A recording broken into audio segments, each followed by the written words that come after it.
Hey there, I'm estate planning attorney Paul Rabelais, and in this video, I'm going to share my own personal experience with Chase Bank as I tried to help my wife who had difficulty establishing a trust account at the bank.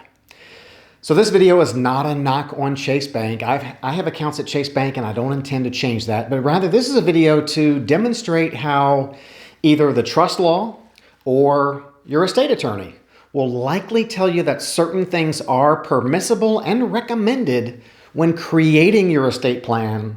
But when you deal with financial institutions, their policies may not be consistent with what trust law or your attorney says you can do. So my wife and I had an elderly, close family friend who passed away about 4 months ago. Let's call her Norma.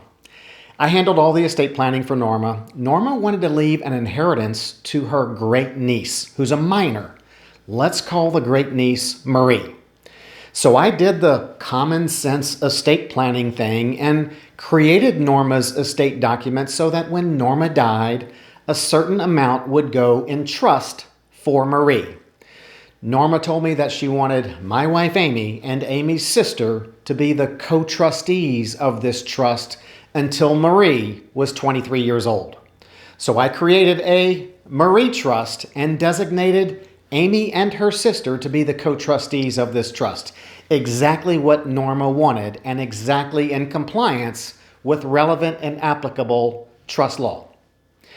So Norma passed away and I took my wife Amy, down to Chase Bank to give them the documents they needed to set up the Marie Trust account. I brought a copy of the trust instrument and a copy of Norma's death certificate and the new tax ID number for the trust. As usual, the Chase banker said, let me make a copy of all this paperwork, submit it to the Chase Bank legal department to approve everything, and we'll call you within 24 to 48 hours to come back to set up the new trust account. I said, great. Well, 4 weeks went by. I could have followed up earlier, but I didn't. And neither me nor my wife received a call. So Amy and I got in the car with our paperwork again and went back to the bank. When we got to the bank and inquired about our situation, a banker came out from the back and explained that because the trust named 2 co-trustees, the bank would not permit Amy and her sister to establish a trust account. They further explained that if the trust instrument stated that either co-trustee could act independently of the other, then they could set up a trust account. But that's not what Norma had wanted. Norma wanted Amy and her sister to work together to manage these funds as co-trustees. So we were temporarily stuck. We had checks payable to the Marie Trust, but we could not create an account at the bank and deposit those checks because the bank refused to open a trust account when 2 co-trustees must act together to take action. I suppose the bank just does not want to work with 2 people together on a bank account. But being the savvy trust and estate planning attorney that I am, I knew that I either had to go to another bank and maybe get the same result, or come up with a solution that would permit a Marie Trust account to be open at Chase Bank. So I suggested to the Chase banker, what if one of the 2 co-trustees signs paperwork where they resign as a co-trustee so that there is only one trustee remaining? Surely you don't have these issues when there is only one trustee.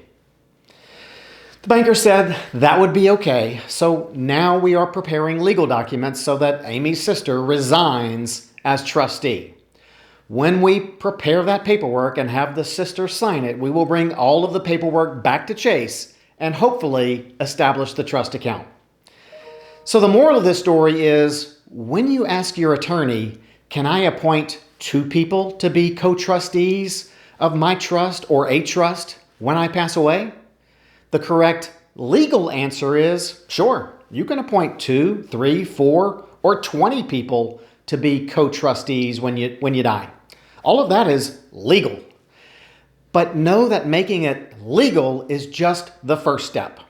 Third parties like financial institutions and brokerage firms are not required to accept a trust instrument just because it is legal. So perhaps if you are going to name multiple people to be co-trustees of a trust after you die, and you're okay with the concept of saying that any of them can act independently of the other co-trustee, then perhaps that is what you should do. If you are committed to naming multiple co-trustees who must act together in their capacity as co-trustees, you may want to run that scenario by the institutions where they may need to establish a trust account after you pass away. So that's it for now. Make sure you like, subscribe, and if you have an interest in working with one of our America's estate planning attorneys, estate lawyers, to create your own customized will or living trust-based estate plan, click the link in the description below to request your free initial Zoom meeting. Have a great day.